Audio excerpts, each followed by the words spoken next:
assistir a aula, né?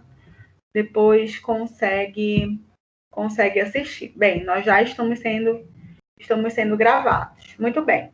Então, a gente já está fazendo a parte dos nossos encontros, né? A gente está fazendo especialmente essa parte dos nossos encontros da modalidade 1 e 2, do que foi definido do roteiro, né? Da atividade do roteiro institucional, definido pela própria instituição dentro da grade de radioterapia. E hoje a gente vai começar a especificar um pouco mais sobre essas condições mais técnicas da radioterapia e falar um pouco da abordagem de radiobiologia, né?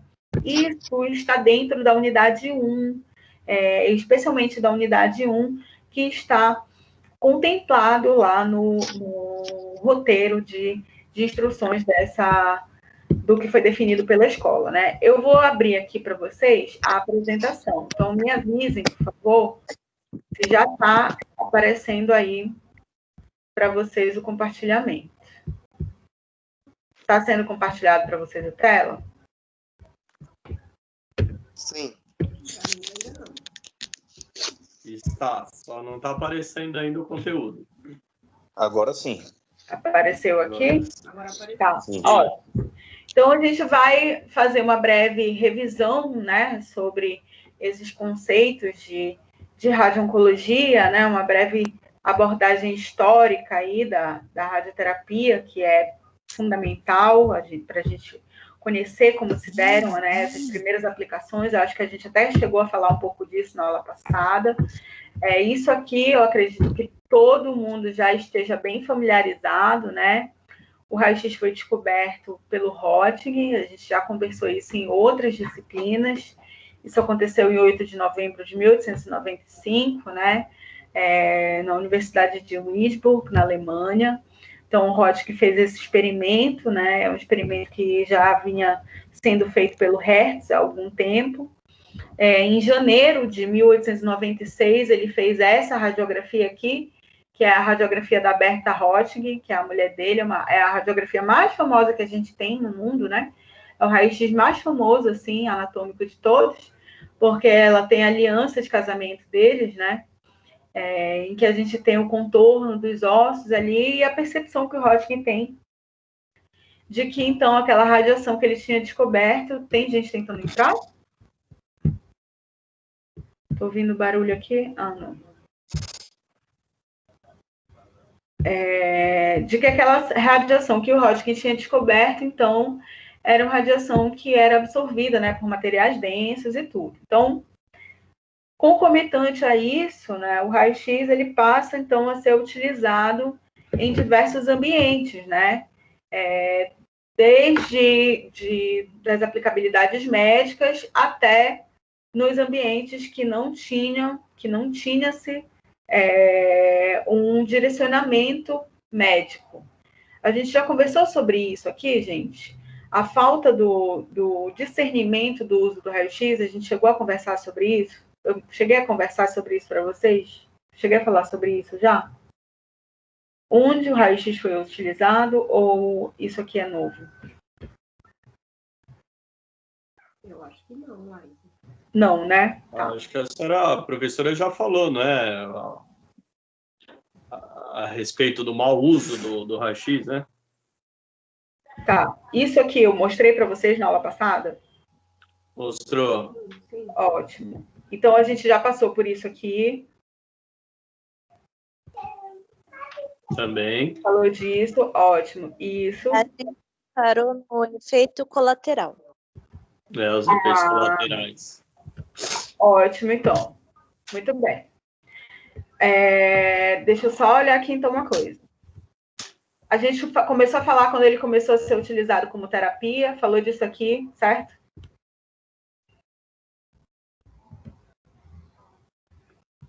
Isso aqui a gente já conversou? Quando o raio-x começou a ser utilizado como radioterapia? Acho que foi até aí, não foi? Isso aqui eu cheguei a mostrar para vocês, a Marie Curie? Mostrou. Ah, tá. Então, vamos partir daqui, então. Me avisem aí se tiver alguém tentando entrar, tá?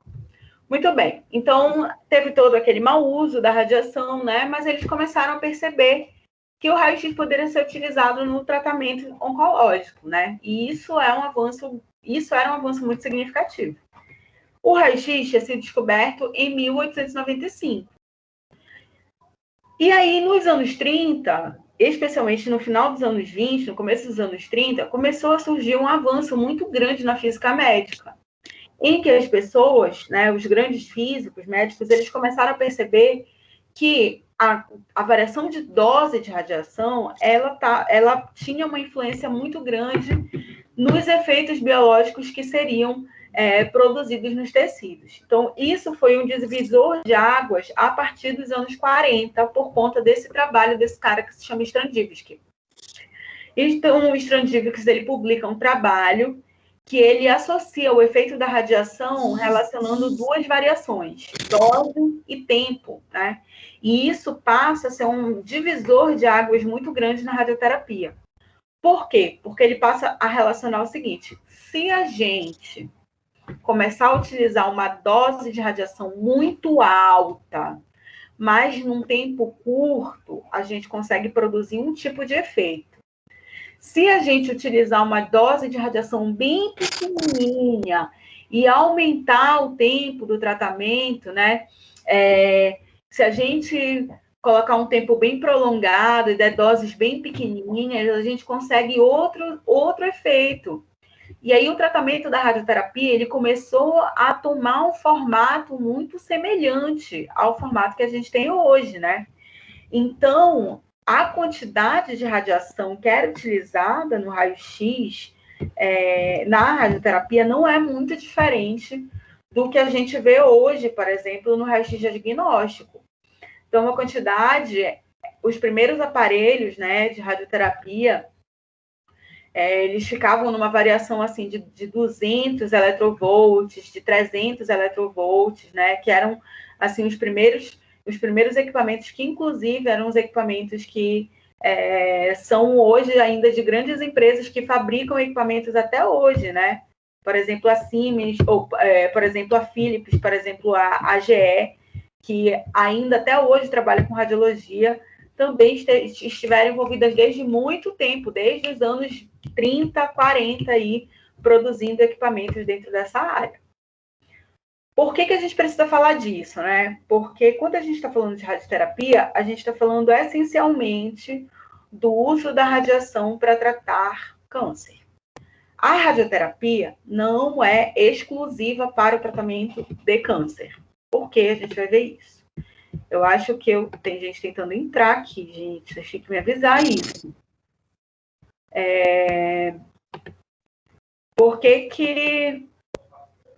Como é que a gente vai ver essas variações, né? Existem pessoas que vão se tratar hoje no setor de radioterapia para tratar outras condições que não tratar de uma forma curativa de um tratamento de câncer, né? Então, a gente sabe o que é o câncer. Dentro dos conceitos universais ali da Organização Mundial de Saúde, né, quando a gente fala de câncer, a gente está falando que a gente tem um grupamento de células, né? A gente tem um grupo de células que deixou de responder de maneira adequada para o desenvolvimento celular. Então, o crescimento celular passou a responder de uma forma descontrolada. Então, essas células entraram, né, numa taxa de crescimento descontrolada.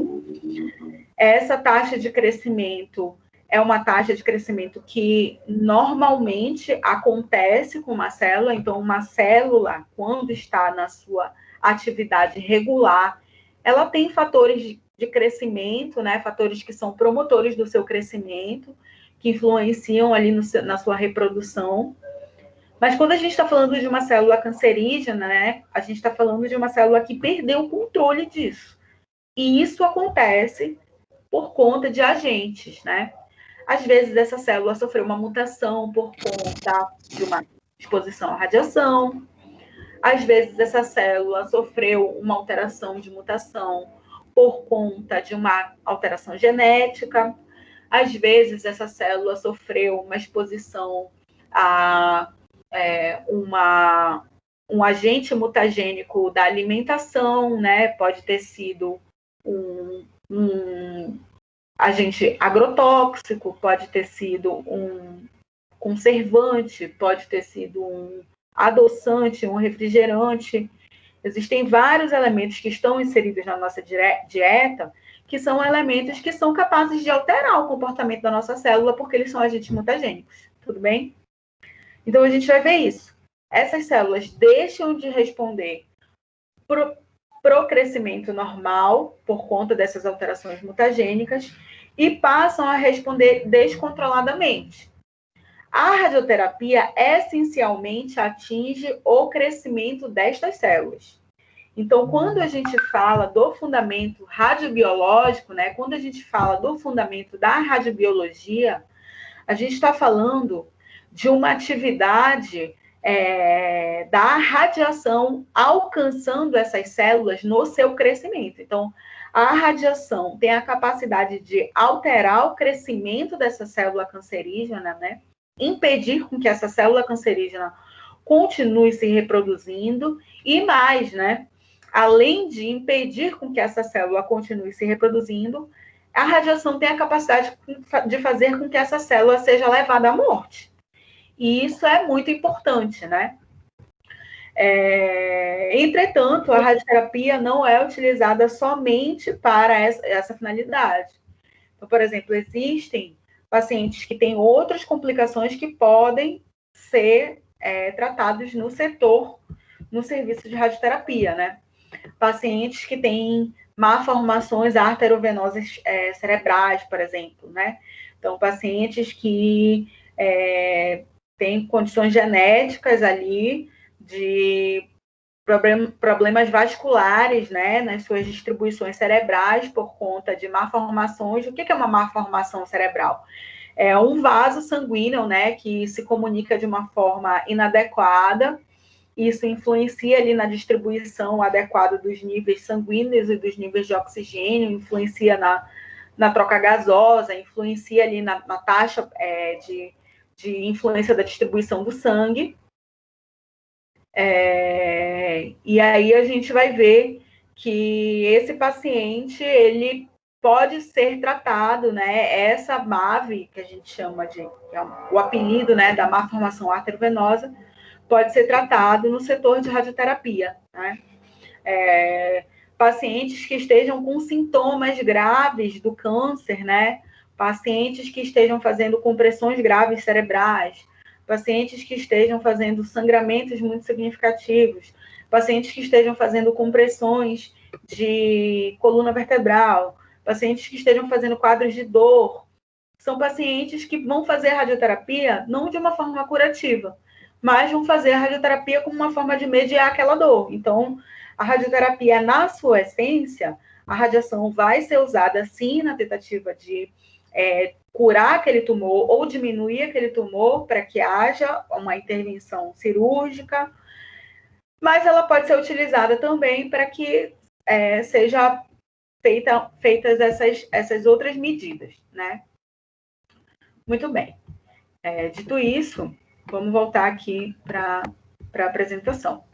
Então, quando essas células, quando a gente está falando de câncer, né? Quando essas células elas deixam de responder para os mecanismos normais do sistema biológico, né, para os mecanismos regulares de controle, essas células, elas começam a se multiplicar continuamente, né, elas criam tumores, especialmente se forem células com comportamento de malignidade, né, o que a gente chama de tumores malignos, né, células que são células malignas, elas são capazes de invadir estruturas próximas, invadir outros tecidos, se espalhar através da corrente sanguínea, através da corrente de linfonodos, e gerar o quadro de metástase, e isso é uma problemática muito grande no câncer, né?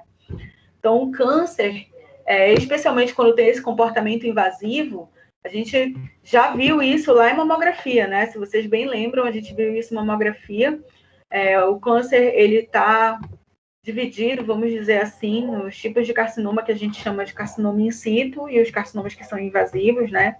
O carcinoma in situ é aquele que fica retido é aquele que a gente tem até um bom prognóstico dele, aquele que não tem a capacidade de invadir outros tecidos, a gente tem uma boa expectativa deles, e tem uns tumores que são invasivos, né? Então, por exemplo, um tumor de mama in situ é aquele que fica retido, né? Um tumor invasivo é aquele que invade os tecidos e tem a capacidade de fazer metástase e fazer outras complicações, né? Migrar para outras regiões e fazer metástase e matar aquela paciente por conta da destruição de outros tecidos em regiões à distância. Isso é uma complicação muito significativa ali do câncer, e essa paciente provavelmente vai ser tratada no setor de radioterapia. Então, nos tratamentos convencionais, a gente já falou sobre isso, a gente tem isso aqui, quimioterapia, cirurgia e rádio, né? E a gente tem outras terapias alternativas, que são essas terapias que não têm comprovação científica, mas elas trazem resultados positivos, né? Terapias corporais, né? Yoga, terapias musicais, arte-terapia, acupuntura, terapias religiosas, né? Igreja e outras religiões, que apesar de que não tem uma comprovação científica, existem muitos pacientes que, quando relatam essas experiências, né? A gente percebe que eles têm uma melhora muito significativa. Para a oncologia mesmo, o desafio, quando a gente fala de tratamento, é isso, é encontrar uma maneira que seja eficaz de tratar o paciente com o mínimo de efeito colateral, tratar o paciente com o mínimo de efeito colateral, especialmente quando a gente fala de radioterapia, né? A gente sabe que a radioterapia, ela provoca uma sequência, assim, muito significativa de efeitos colaterais. A gente viu na aula passada alguns, né? Algumas queimaduras muito significativas que o paciente sofre. Então, aquelas queimaduras que a gente viu são, por exemplo, efeitos imediatos que a gente vê do tratamento. Então, logo depois do tratamento, o paciente já fica ali com aquelas queimaduras. Só que, assim, existem efeitos que são permanentes para alguns pacientes, né? Por exemplo, pacientes que tratam, assim, esses linfonodos cervicais, né? Eles podem ficar com sequelas para a vida inteira, assim, de disfunções causadas pela radiação, né? Esses pacientes podem ficar com limitações da musculatura do pescoço, o paciente não mexe mais o pescoço, o paciente pode ficar com dificuldade da deglutição, o paciente precisa ser tracostomizado, né? Então, o paciente não consegue mais deglutir, tem que fazer uma tráqueo, o paciente que vai fazer a cavidade oral, ele pode ficar com xerostomia. A xerostomia é um quadro de ressecamento crônico da boca, então ele não tem mais saliva. Essa disfunção da saliva. Oi. A alimentação, geralmente, de quem está com esse tipo de problema é só líquido, não mais sólido, né? Sonda, né? Sonda, só por sonda. Só por sonda, né? Horrível, né? Imagina. Eu já vi um relato, por exemplo, de um paciente que falou assim, eu não lembro, eu acho que ele tinha um tumor de laringe, né? E aí foi chegado com ele para falar das toxicidades da radioterapia, mas ninguém falou para ele assim, olha, você vai ter complicações depois, e provavelmente você vai ser tracostomizado depois da radioterapia. E a gente vai fazer a radioterapia, né? Não vai ser curativo para você, porque o câncer já era muito avançado. E depois a gente vai ter que fazer uma tráqueo. Mas, assim, você vai viver algum tempo mais. E aí, o tempo depois que ele viveu foi péssimo, porque a qualidade de vida dele foi péssima depois. Termina piorando, talvez. Pois é. Então, talvez se ele não tivesse feito a radioterapia, mesmo que ele tivesse vivido menos, o tempo que ele teria vivido seria com mais qualidade. Seria com mais qualidade do que o tempo depois que ele viveu, que viveu um pouco mais de tempo, bora dizer que ele viveu 2 anos a mais, mas com uma qualidade de vida péssima, porque o relato dele era aquele. O relato dele era... No caso aí, não é o médico. Ficar assim, eu não teria feito radioterapia, né? Mas por outras vias, a gente encontra outros pacientes que querem muito ter um período a mais de vida, né? Mesmo com as complicações do tratamento.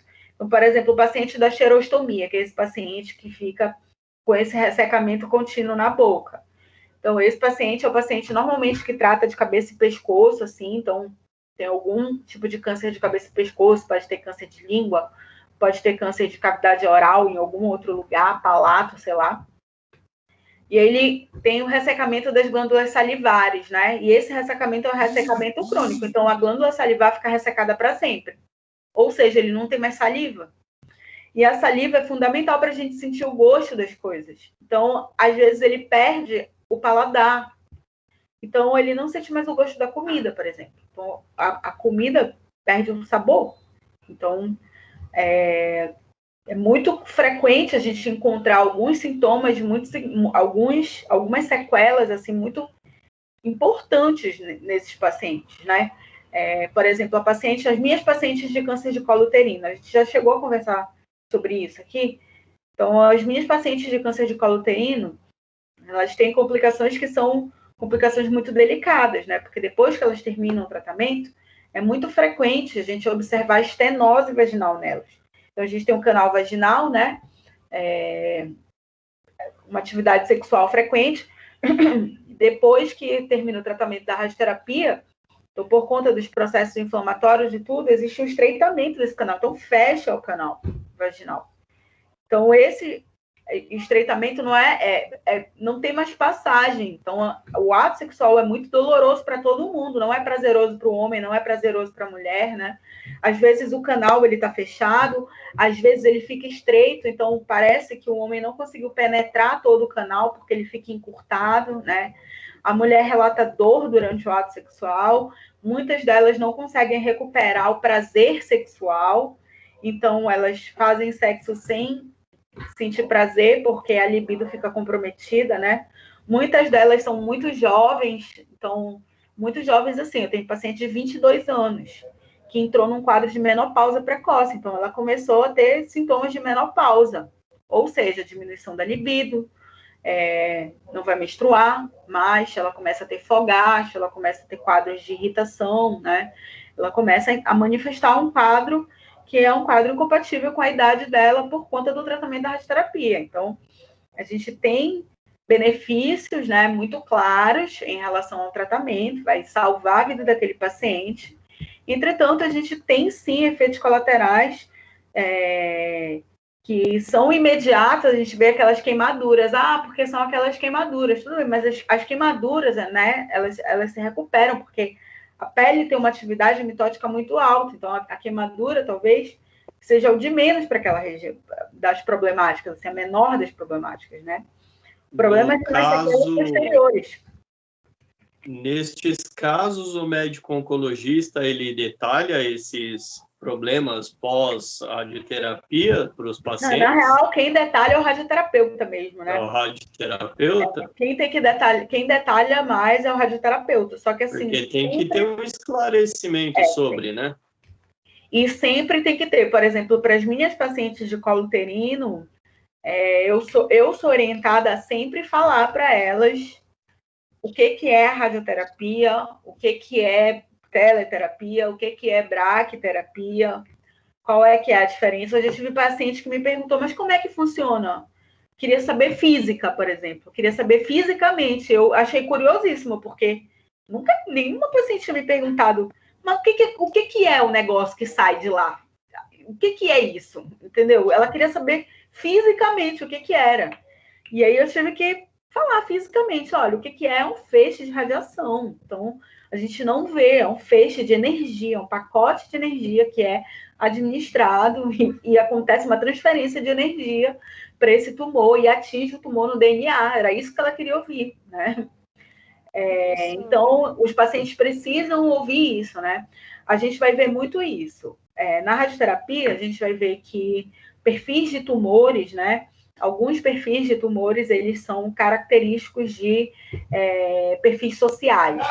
Então, o paciente que tem câncer de colo uterino, por exemplo, né, o perfil social dessa paciente que tem câncer de colo uterino é uma paciente pobre, né, é uma paciente periférica, é uma paciente de uma classe social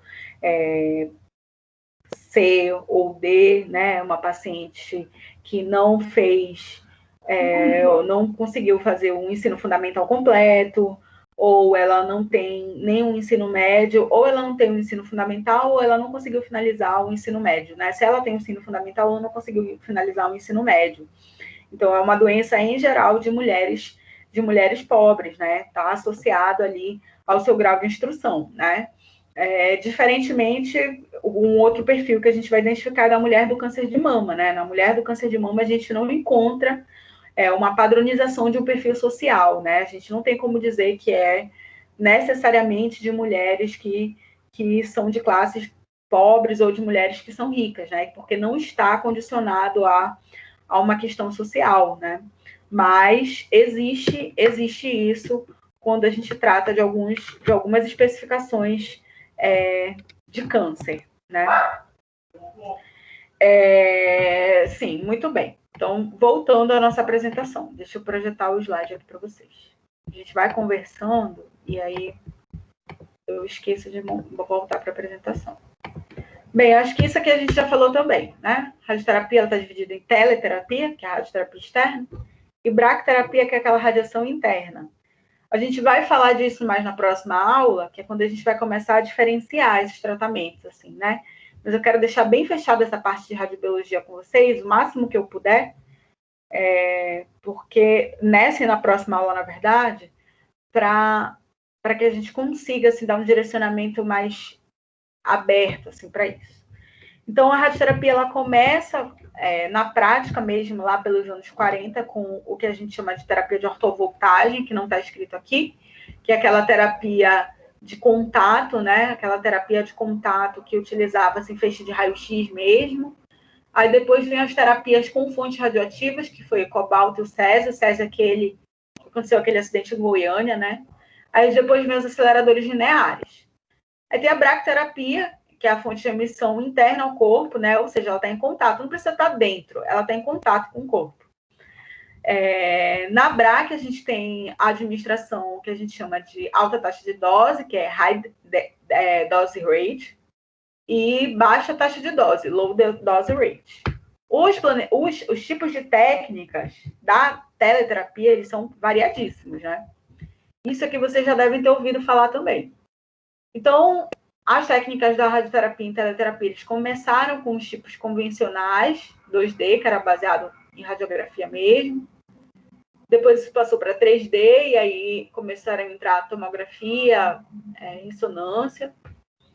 Depois surgiram modalidades que foram IMRT e GRT, que são modalidades muito utilizadas hoje, né? IMRT com associações de modulação, então a gente consegue variar a intensidade do feixe, isso é ótimo, né? Isso aqui é muito utilizado por conta de um sistema de colimação, então colimadores que são móveis, né? Um sistema de colimação que a gente chama de multileaf, e GRT, que é uma associação que tem a IMRT, em que a gente tem uma associação de movimentação, na verdade, muito mais associada à questão de preservação de tecidos, de tecidos saudáveis por conta de especificações do paciente. Radiocirurgia, que são doses altíssimas de radiações para lesões específicas, assim, principalmente do sistema nervoso central. Intrabin, intraoperatória, que são essas modalidades mais novas que são feitas normalmente em processos cirúrgicos, assim, processos intraoperatórios ou de mama ou assim em lesões de boca, né, em lesões que são de lesões epiteliais. Muito bem, a gente vai começar a discutir aspectos de radiobiologia, porque esses fatores são fatores que são essenciais assim para que a radioterapia tivesse chegado no lugar que ela chegou hoje. Então, a gente vai ver isso, né? A radioterapia é esse método que é capaz de destruir essas células tumorais a partir da administração de feixe de radiação ionizante, né? Existe um fluxo que a gente, quando a gente pensa assim no paciente do oncológico, vamos dizer assim, esse fluxo aqui eu tirei de uma tese de doutorado, não é o fluxo do ICESP aqui, mas é o fluxo do INCA, para um paciente chegar no tratamento da radioterapia, que é esse azulzinho aqui, ele precisa passar por algumas etapas, tá? Então, não é assim, o paciente não chega no instituto oncológico, oi, tudo bem, tô com câncer, vem me tratar, tô aqui. Não, né? E, na verdade, às vezes, esse período todo, né, é o que é um período trivial, assim, para o paciente ter um diagnóstico bom, prognóstico bom, de ser curado por ter sido diagnosticado precocemente, ou ter um prognóstico péssimo por ter demorado tanto tempo para ser encaminhado para um hospital específico. Então, a gente vai pensar assim, finge que a gente está falando um daqueles casos clínicos que a gente trabalhou no semestre passado, e, num daqueles casos clínicos, uma paciente tinha câncer e ela foi diagnosticada numa UBSzinha. Ou ela foi diagnosticada, sei lá, numa UPA, numa emergência, foi fazer uma ultrassonografia, porque estava sentindo uma dor abdominal. E aí a gente descobriu que ela tinha uma lesão hepática, né? Ela tinha um nódulo hepático. E aí deram um encaminhamento para ela ir num oncologista, né? Só que para ela conseguir essa consulta no oncologista, demoraria, sei lá, 2 meses. Então, da consulta dessa UPA para esses 2 meses do oncologista, demora, entendeu? Essa fase aqui é uma fase de triagem, demora. A fase de triagem do SUS é uma coisa maravilhosa, assim, porque a triagem do SUS funciona assim, não é por vez, é quem é que está com quadros de maior gravidade, sabe? É que nem a fila do transplante. Não é quem está há mais tempo, é quem é que precisa, quem é que está mais complicado, sabe? Quem está mais grave. E aí, às vezes, tem muitas pessoas graves e muitas pessoas que precisam entrar naquela consulta. E aí a gente vai ver isso, né? A gente vai ver várias pessoas que estão precisando de consulta com oncologista, tem muita gente para aquele hospital, e aí eu só consegui uma consulta para aquele cara, para aquela senhorinha, 2 meses, 3 meses. Isso já é um tempo muito grande para um tumor que tem um comportamento agressivo, sei lá, um carcinoma hepatocelular que tem um comportamento agressivo, assim, um crescimento agressivo, já fazer um desenvolvimento muito intenso, sabe? A taxa de reprodução, por exemplo, de um carcinoma hepatocelular chega a ser de 16 células por dia. Então, é muita célula num dia só, né? Então, cresce muito rápido. E aí, a gente vai ver que vai passar por isso. Então, conseguiu essa consulta, ótimo, passou pela triagem, né? Nessa triagem, o oncologista, então, vai pedir exames de imagem, vai fazer o acompanhamento, na verdade, do que já veio dessa paciente. Aí a paciente já veio, né, com o exame de imagem prévia, ela já veio com uma ultrassonografia, aí às vezes ela já veio com histológico, dizendo que ela tem uma neoplasia hepática, sei lá. E aí o oncologista vai passar o tratamento para ela. E o oncologista, juntamente nesse tratamento, ele pede uma avaliação, né? Ele pede uma avaliação aqui, que a gente vai ver, que é da anatomia patológica, da patologia clínica e exames de imagem. Então, isso aqui está dentro da avaliação do diagnóstico do oncologista. Nesse intervalo aqui, ele também vai pedir avaliação de outras cadeiras, né? Dentre essas avaliações de outras cadeiras, vai pedir avaliação da radioterapia, então ele pode solicitar, solicito a avaliação da radioterapia, né? Ele vai solicitar o tratamento da quimioterapia, então quem vai prescrever isso vai ser um oncologista, e de repente, se o exame de imagem for favorável, né, ele vai solicitar ali uma avaliação cirúrgica para que aquela paciente possa passar por um procedimento cirúrgico antes ou depois da quimioterapia, dependendo de onde estiver localizado aquele tumor, né? A radioterapia, dependendo do tratamento que for o paciente, ela vai demorar ali uma quantidade de tempo. Então, a gente vai ver que essa radioterapia, o tratamento, especialmente o tratamento externo, né, que é a teleterapia, vai demorar ali uma quantidade de fração de tempo, né? Normalmente, a gente planeja uma quantidade de doses dependendo do tipo de tecido que a gente estiver falando. Ou seja, eu quero dizer que o cérebro, ele recebe uma quantidade de doses, né? Ele pode receber uma quantidade de dose, o colo uterino pode receber uma outra quantidade de dose, a mama pode receber uma outra quantidade de dose. Então, dependendo do tipo de tecido que a gente estiver irradiando, o planejamento vai se dar de forma diferente, né?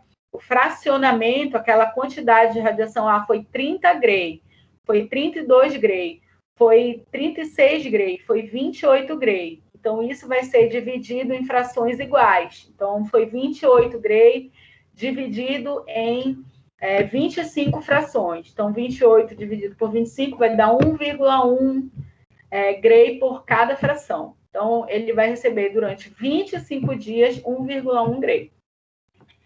Esse tratamento normalmente são doses diárias, né? Esse paciente vai receber toda segunda, terça, quarta, quinta e sexta, naquele horário que foi pré-definido, né? Esse horário é o horário fixo, exceto quando existem alterações assim, o paciente tem quimioterapia hoje, e aí ele vai poder fazer um encaixe, ou ele vai atrasar 2 horas por conta da infusão da quimioterapia, né? Porque a quimioterapia demora ali aquele processo de infusão do paciente. Às vezes ele fica lá 4 horas, 5 horas, e isso acaba influenciando no tempo que ele vai voltar para fazer a radioterapia.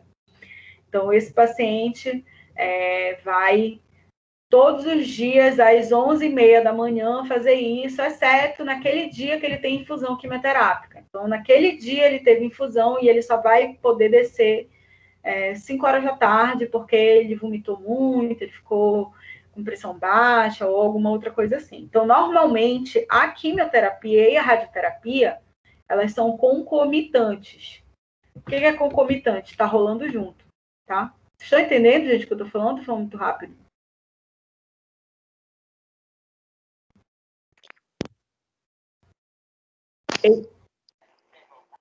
Tá um pouquinho rápido, professora. Tá. Vou falar mais devagar, porque o tempo é curto, já são 8 horas, gente.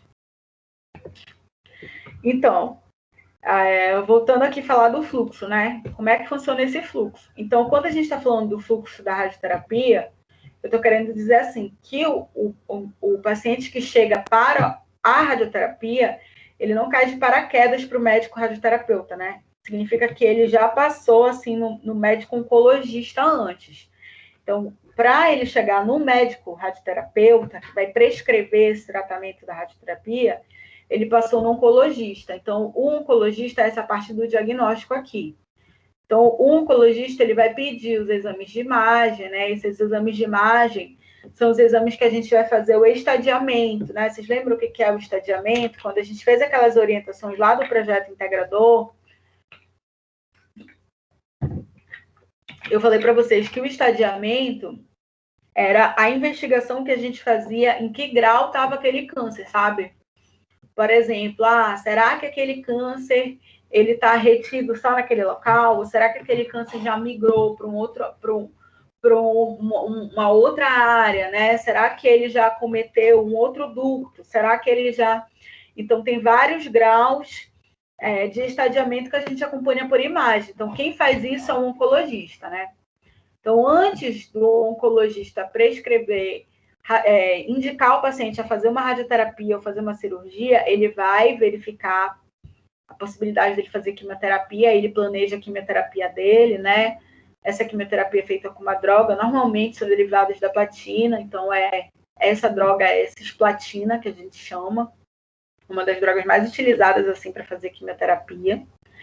E esse tratamento da quimioterapia é feito juntamente com a radioterapia. Então, o paciente está fazendo quimioterapia e normalmente ele está fazendo quimioterapia e radioterapia junto, né? Essa quimioterapia é dividida em ciclos, assim. A radioterapia é uma radioterapia diária, então ele faz todo dia radioterapia. A quimio é dividida em ciclo, então ele faz um primeiro ciclo, aí ele espera um tempo, né? Às vezes ele espera, assim, 1 mês, aí faz um segundo ciclo. Esse ciclo pode ser variado, dependendo, assim, da resposta do paciente. Dependendo de como for a resposta da radioquimioterapia, esse paciente pode ser encaminhado para cirurgia, ou às vezes não, né? Às vezes o paciente nem precisa de cirurgia. ou às vezes ele vai fazer uma outra cirurgia que não tem nada a ver diretamente assim com tumor, ele vai fazer uma outra cirurgia. Então, o fluxo, basicamente, é esse aqui, né? A gente tem a triagem desse paciente, esse paciente é matriculado naquele hospital. Dessa matrícula, né, ele é encaminhado para um médico especialista. Esse médico especialista, no caso do paciente oncológico, é um oncologista. Esse oncologista pede vários exames específicos aqui, ele vai pedir os citológicos, né, histológico, verificar que tipo de tumor exames de imagem, vai fazer um encaminhamento desse paciente para outras especialidades, e aí esse paciente vai começar o tratamento da radioterapia, né? Esse paciente só começa o tratamento da radioterapia quando ele passa em consulta com o radioterapeuta. Então, ele passou no oncologista, fez consulta com o oncologista, ótimo. Agora ele vai passar com o médico radioterapeuta, que é um outro médico. Aí o médico radioterapeuta vai ver todo o histórico daquele paciente, vai ver qual é a doença que ele tem, vai ver qual é a complicação que ele tem, toda a situação dele. Vendo isso, aí agora ele vai prescrever o tratamento dele. Então, o tratamento desse paciente é variado, né? Varia dependendo do tipo de tumor que ele tem. Por que varia? Porque a sensibilidade radiológica dos tecidos é variada, muda, dependendo do tipo de tecido que a gente vai falando. A sensibilidade radiológica do cérebro é uma, a sensibilidade radiológica do estômago é outra, a sensibilidade radiológica da pele é outra. Então, as doses, elas mudam conforme o tipo de tecido que a gente vai falando, né? Mas, em geral, o tratamento, ele é um tratamento fracionado. Isso significa, existe uma dose zona grande, né? E essa dose, ela é dividida em várias frações. Então, finge que a dose é 25 Gray, né? A dose da radioterapia é uma dose trabalhada numa unidade. Essa unidade se chama Gray, é uma unidade de dose absorvida. A gente vai tratar disso nessa disciplina também. Finge que é 25 Gray, né? E esses 25 Gray vão ser divididos em 25 frações. Ou seja, durante 25 dias o paciente vai receber 1 Gray, né? Então, durante 25 dias de tratamento, ele vai receber 1 Grayzinho de radiação até finalizar aquele tratamento, né? Esse tratamento é o tratamento principal dele. Aí existem várias outras formas de complementar esse tratamento. Isso a gente chama de reforço, né? Existem vários reforços. Uma dessas formas de reforço a gente chama de boost. E aí o boost é como se fosse um reforço daquela dose que foi administrada, né? Um reforço daqueles 25. Então, a radioterapia funciona mais ou menos assim. Aqui, a gente tem um planejamento... Professora. Oi. Eu estava escrevendo aqui e terminei me perdendo. 25 Grays é recebido em quanto tempo? Por exemplo, esse foi só um exemplo. 25 Gray em 25 dias, né? Em 25 frações. 25 Grays em 25 frações. Ou seja, cada fração com quantos Gray? Cada fração seria quanto? É 1 Gray. 1 Gray, né? Cada fração seria 1 Gray. Ok. Mas, na verdade, por exemplo, para o câncer de mama, deixa eu calcular aqui quanto seria.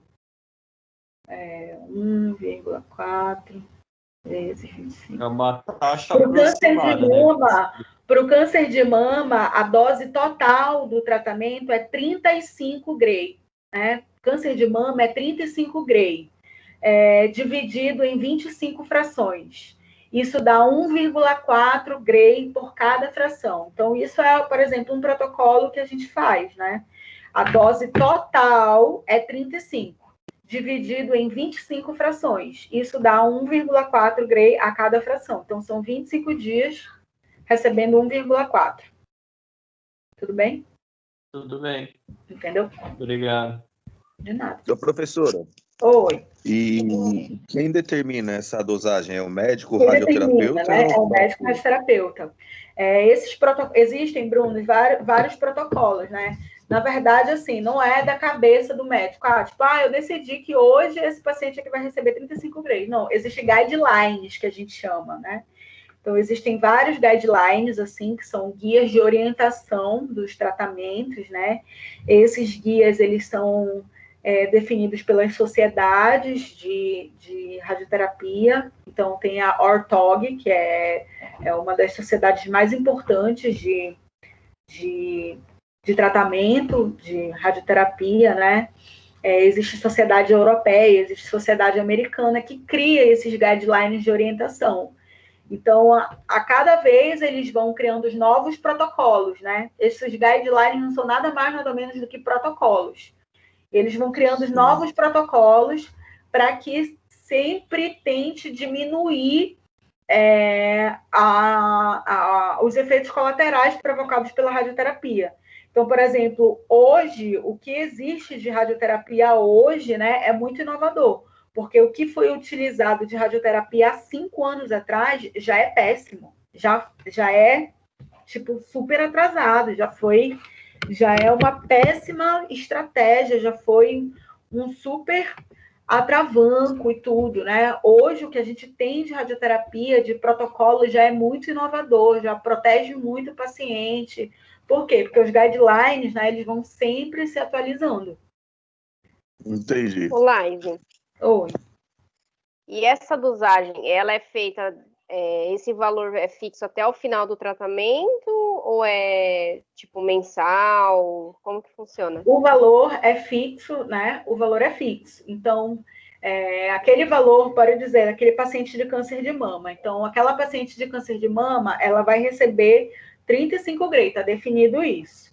E aí a gente pode pensar na possibilidade dela fazer um reforço depois, né? Se houver... É o tratamento todo, então, né? É calculado o tratamento dela... O tratamento naquela primeira consulta já é definido quanto que ela vai receber no tratamento todo. Entendi. Não depende da resposta do paciente, professora? Não depende necessariamente da resposta do paciente, né? O que pode acontecer? Boa pergunta isso, Bruno. O que pode acontecer? Pode acontecer assim, do médico planejar uma coisa. Então, ele diz assim, a essa paciente aqui, eu quero que ela faça teleterapia e braquiterapia. E aí ele vai e começa a fazer o tratamento dela. Só que aí ele começa a fazer o tratamento dela e aí ela tem alguma complicação. E não dá para ela finalizar o tratamento. Aí ele tem que suspender o que ele tinha planejado para ela. Pode acontecer disso. Mas isso não é frequente, não é o que acontece com frequência, porque, em geral, o que acontece é o que foi planejado inicialmente, é o que acontece no tratamento. Professora, Oi. No caso das duas opções, de braquiterapia e teleterapia, qual a primeira opção? Sempre o paciente vai começar com a rádio externa, né? O paciente sempre vai começar com rádio externa.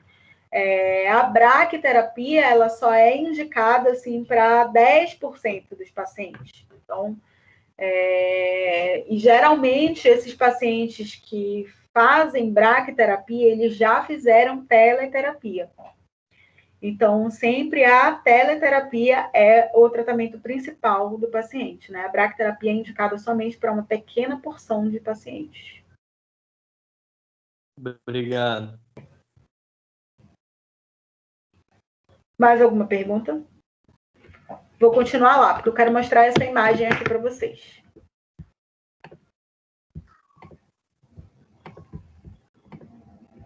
Então, aí a gente vai ver isso aqui. Como é que é essa organização aqui do tratamento da radioterapia? A gente tem aqui um planejamento 3D da radioterapia, né?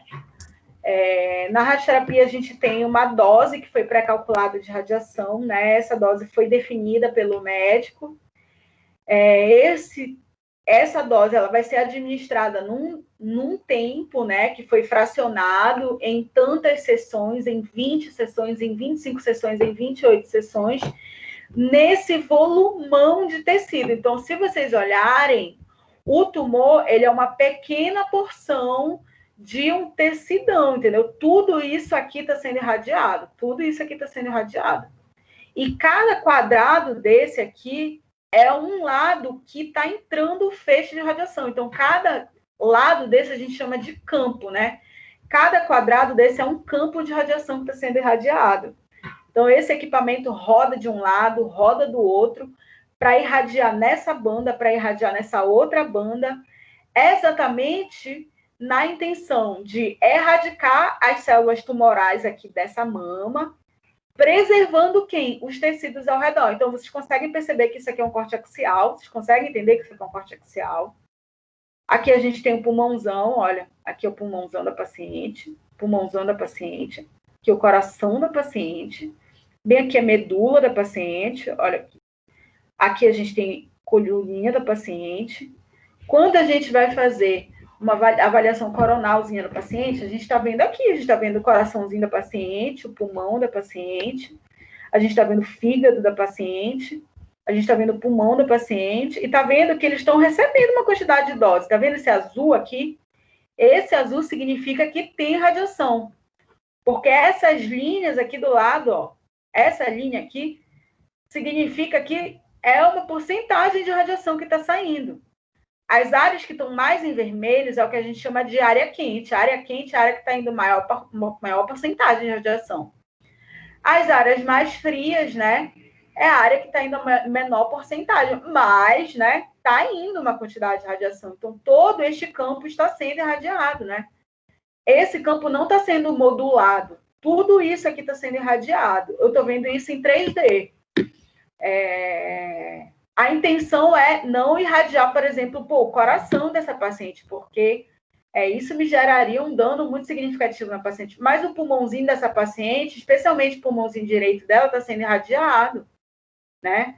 Aqui eu estou pegando aqui linfonodos, né, da axila dela, pulmãozinho, eu estou pegando uma porção aqui lateralizada do fígado da minha paciente, e pegando aqui uma boa porção da mama da minha paciente. Então, existe, sim, um risco, né, dessas células normais que estão recebendo essa quantidade de radiação. Então, a intenção da radioterapia é isso.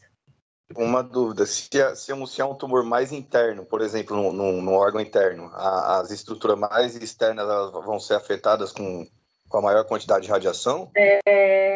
Quando a gente está falando... Por isso que existe uma vantagem muito grande da gente fazer planejamentos com intensidades moduladas, né? Com o MRT, que a gente chama. Então, o MRT, ele faz isso, né? Então, com o MRT, por exemplo, eu vou tentar colocar aqui uma imagem de MRT de próstata. Então, de regiões mais profundas, a gente consegue exatamente isso, modular regiões, entendeu? A gente consegue fazer com que o feixe entre mais profundamente, especificamente, numa determinada área, tentando salvar o máximo de regiões que estão regiões ao redor. Deixa eu ver se eu te mostro aqui. Vou colocar uma imagem bem bonita aqui de MRT, para a gente ver como é que o MRT ele é ótimo assim para modular os feixes, né? Eu vou projetar aqui para vocês uma imagem em MRT e como é que o MRT salva, né? Isso. Então, vocês estão vendo aqui, a gente está vendo aqui o MRT administrado numa região mais interna, né? Isso aqui é uma região prostática de um paciente. E se vocês verificarem, né, existem várias regiões que são regiões mais frias, né? O feixe está entrando sob vários ângulos, está entrando sob várias porções, então está entrando de todas as regiões do paciente. Mas existe só uma região interna do paciente que está aquecida. É só a região da próstata do paciente que está aquecida, né? Então, o MRT é ótimo por isso, né? Ele facilita isso. Quando a gente cria esse histograma, vocês estão vendo esse gráfico aqui? Vocês conseguem perceber esse gráfico?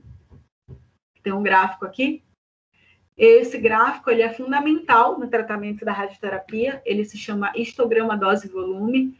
É uma relação matemática que a gente consegue verificar de todas essas linhas aqui, de todos os órgãos, né?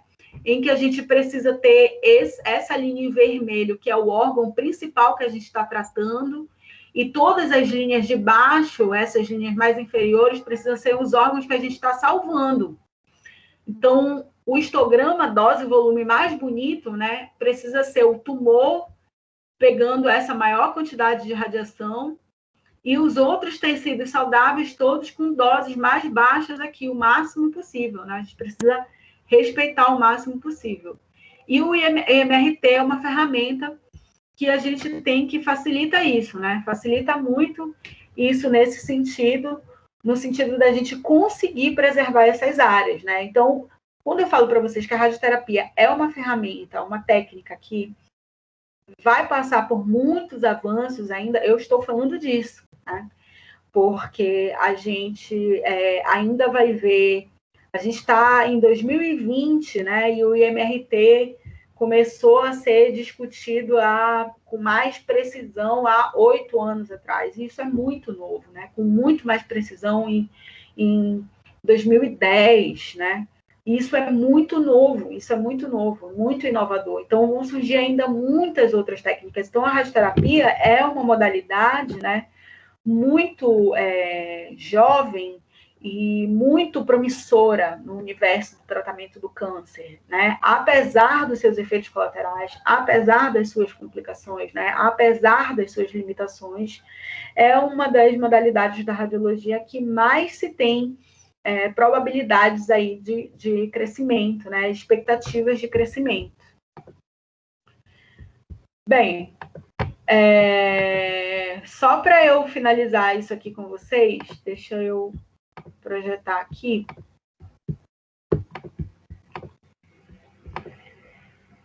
A gente vai ver essas complicações que a gente já conhece, né? Eu venho falando para vocês sobre isso, né? A radioterapia, ela influencia ali na contagem de células do sangue do paciente, queda de pelo no paciente, inflamações do paciente, irritações, queimaduras na pele. Às vezes o paciente fica com algumas sequelas, perde algumas funções em função da quantidade de dose que ele recebeu, né? Se o paciente tiver com metástase, a radioterapia não é uma ferramenta que vai tratar toda aquela área, né? Não vai tratar tudo, ela é limitada a uma região por vez, então existem efeitos tóxicos. Eu vou deixar isso aqui para a próxima aula, porque eu acho que isso aqui não vai dar tempo da gente discutir. Gostei hoje, eu acho que é isso mesmo. Eu estou gostando muito dessas nossas aulas, acho que vocês vêm sendo super participativos, eu agradeço muito por isso.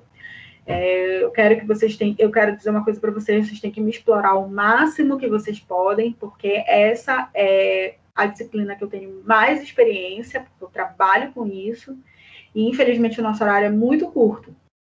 Então, façam perguntas mesmo, não tenham vergonha de fazer perguntas simples. Professora, o que é câncer? Professora, o que é efeito colateral? O que é toxicidade? Não tenham vergonha de fazer esse tipo de pergunta, porque a gente tem que aproveitar essa disciplina o máximo que a gente puder, tá bom? Acho que por hoje é isso. Estou gostando muito da forma como a gente tem dialogado aqui. Estão de parabéns. Vocês têm alguma dúvida? Querem perguntar alguma coisa? Professora, eu fiquei com uma dúvida que eu deixei você explicando sobre o primeiro assunto da parte que a mulher faz o tratamento vaginal. Se depois desse tratamento que fica comprimida a parte da vagina dela, se ela fazendo um tratamento, ela pode recuperar a libido, se esse fechamento todo pode voltar, ou se isso fica definitivo? Então, o que fica, tipo assim, ela entra na menopausa, ela já fica menopausada e isso fica definitivo, ela entra na menopausa. Mas assim, no caso, assim, se ela tiver com câncer, ela vai fazer esse tratamento, ela não está na menopausa, aí depois desse tratamento ela entra em menopausa, é isso? Isso mesmo. Não é? Ela entra em menopausa, 23 anos? Menopausa precoce, mesmo que ela tenha 22 anos. Ela entra em menopausa precoce, ela entra na menopausa. Sim. Então não tem um tratamento reverso. Aí não tem um tratamento reversível, ela não vai voltar para uma outra taxa hormonal. Aí, por exemplo, para as outras coisas, o que ela pode fazer, né? Para a estenose vaginal, ela vai fazer uma reabilitação pélvica, né? O que é Sim. isso? Ela vai passar por um tratamento fisioterápico, ela vai fazer exercícios vaginais, né? Ela vai fazer exercício de compressão da vagina, então ela vai fazer exercícios de contração, de relaxamento, ela vai fazer a inserção de aplicadores, né? Dilatadores, desculpa, para começar a dilatar o canal vaginal novamente. Se ela tiver atividade sexual, ela é orientada a ter a atividade sexual com o uso de lubrificantes, né, para que ela não sinta dor. E aí ela vai passando porque é tudo musculatura, né? Então é toda uma musculatura. Então musculatura é tipo academia, né? A gente vai malhando para ficar fortinho. Então, da mesma forma, tem que reabilitar aquela musculatura para ela ficar fortinha de novo. Entendi. Obrigada, professora. Nada. Entendi. Mais alguém?